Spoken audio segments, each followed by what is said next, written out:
Que forman parte de la noticia. Tenemos a esta hora aquí en los micrófonos de Radio City al economista Francisco Briones. Él fue director del Servicio de Rentas Internas y queremos analizar las recaudaciones del IVA en Ecuador, entre otros tópicos. Economista Briones, buenos días y bienvenido a Así Amaneció. Hola, muy buenos días, Carlos. También qué gusto estar aquí. Un saludo a todos los que nos escuchan. Economista Briones, usted es un experto en la materia. ¿Cuál es la visión que tiene en cuanto a los primeros resultados de este IVA del 15% que fue impulsado y luego aprobado con una justificación de combate al crimen organizado, pero que luego se reconoció también iba a ser parte de una caja grande de donde se iban a tomar fondos para todas las emergencias que existen? Bueno, me parece que en términos generales ha salido según lo previsto por el gobierno y también según lo previsto por lo que indicaban la teoría o indicaban las estimaciones económicas. Por un lado, un mayor recurso, mayor cantidad de dinero que va a alimentar el flujo del presupuesto general del Estado y que evidentemente iba a ser un dinero que iba a estar disponible para cualquier tipo de uso y en específico, en particular, para el día a día de los gastos del gobierno. Y por otro lado, también que el impacto en cuanto a los precios o lo que se conoce como inflación no iba a ser tampoco tan dramático como quizás algunos lo podían también anunciar, ¿no? Ya habíamos visto las cifras que se han anunciado por los diferentes organismos del Estado, por el Ministerio de Finanzas en cuanto a los recursos, por el INEC en cuanto a la inflación y los precios, y se ve que el impacto, al menos en este primer mes, yo diría, como lo dije al inicio, todo según lo previsto o esperado. Economista Briones, en el 2023 más o menos se recaudaron 18.000 millones por impuestos. Es algo que usted seguramente lo tiene más claro en su mente, pero para este 2024 estaba en riesgo la recaudación si no se tomaban algunas acciones específicas. ¿Usted ve que la política tributaria en este gobierno está dando los pasos certeros que debe dar, o más bien el hecho de aumentar el IVA al 15% trae consigo mismo una evasión casi inevitable?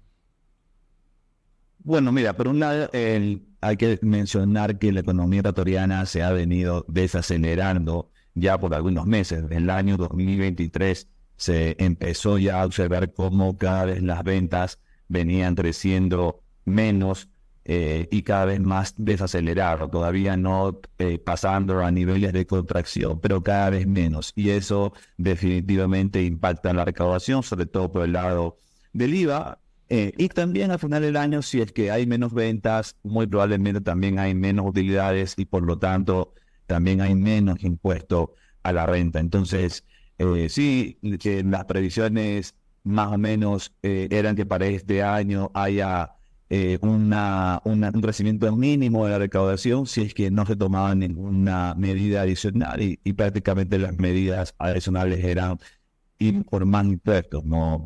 Ya sea de aumentos o de adelantos. En el caso del gobierno actual, tomó la decisión de ir por el tema de la remisión para cobrar el capital de las deudas que tienen los contribuyentes con el SRI, ordenando los intereses, las multas y los recargos.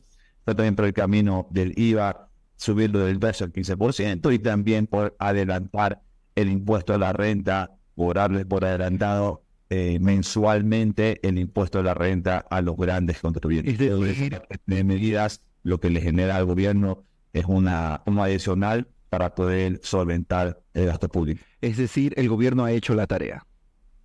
Sí, el gobierno ha hecho lo que ha podido hacer con lo que tiene, ¿verdad? Siempre es deseable o se busca que quizás el SRI cobre más con lo que tiene, pero eso requiere inversiones, requiere apoyo político, requiere otro tipo de gestiones, también recursos, otro tipo de gestiones, como te digo, para poder fortalecer la institucionalidad del SRI, que de hecho yo creo que es una de las mejores y más limpias instituciones del Estado, de las que mejores funcionan. Siempre hay excepciones por ahí, pero en términos generales todavía necesita más inversión y recursos para poder cobrar con lo que se tiene. ¿Y cómo solucionar entonces de manera profunda el tema de la evasión, que sigue siendo, sobre todo en el sector comercial, informal, un tema del día a día? Mira, el tema de la informalidad es bastante grande. Sin embargo, suele ser más movido por los pequeños negocios. Entonces yo siempre decía, por un lado, la comunidad, las personas, la sociedad te demanda, oye, amplían la base de contribuyentes, y el ampliar esa base de contribuyentes no necesariamente va a estar entre las grandes corporaciones, porque tú las grandes corporaciones las ves.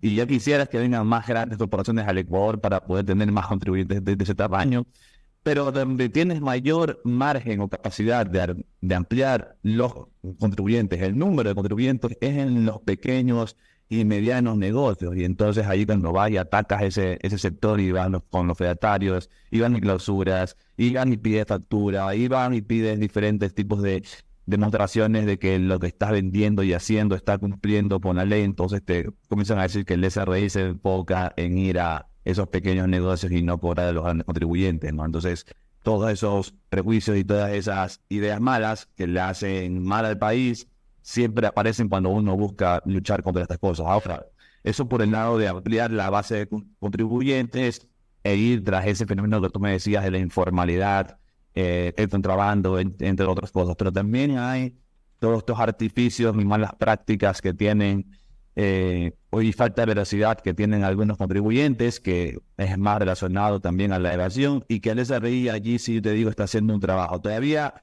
se puede hacer más, evidentemente, pero como te decía hace un momento, eso requiere recursos, requiere inversión, requiere apoyo tecnológico también, apoyo político en otras causas, apoyo también del sistema judicial, y ya sabemos cómo opera el sistema judicial normalmente en el Ecuador, y es una serie de cosas que se tienen que conjugar todas juntas y que no necesariamente está pasando o las tiene el SRI.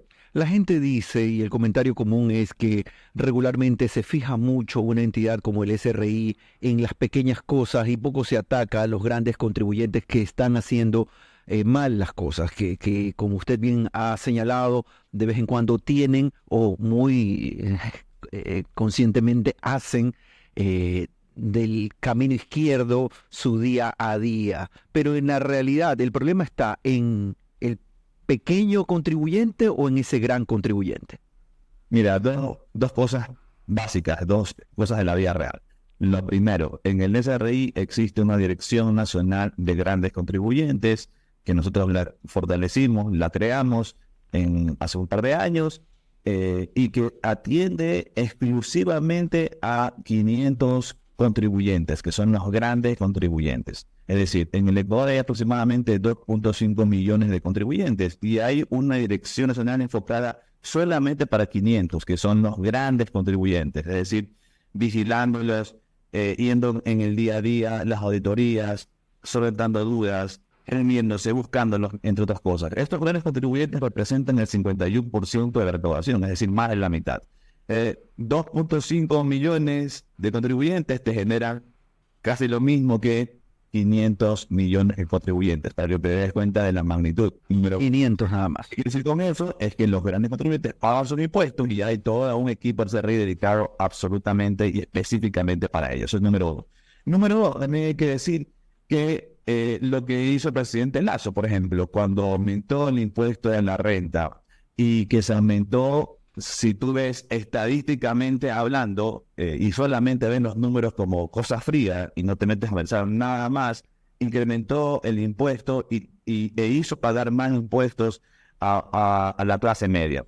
Y ahí es cuando viene otra vez la discusión que te decía hace un momento. Entonces tú dices, oye, tienes que cobrar más impuestos, tienes que ampliar la base de contribuyentes, tienes que hacer que más gente pague, pero luego cuando lo haces, viene la crítica de que entonces no está bien a incrementar los impuestos y cobrar los impuestos, sobre todo cuando empiezas a hablar de la clase media o clase media alta.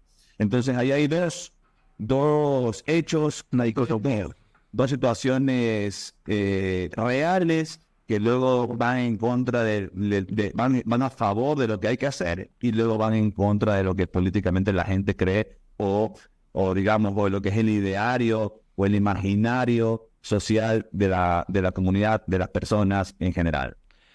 Difícil situación, difícil panorama el que ha de alguna forma descrito el economista Francisco Briones, exdirector del Servicio de Rentas Internas, a quien agradecemos por estar aquí en Así Amaneció, analizando el sistema de recaudaciones, también el impacto del aumento del 12 al 15% del IVA a propósito de las decisiones del gobierno del presidente Daniel Noboa. Seguimos aquí en nuestro informativo, ya son las 9:34.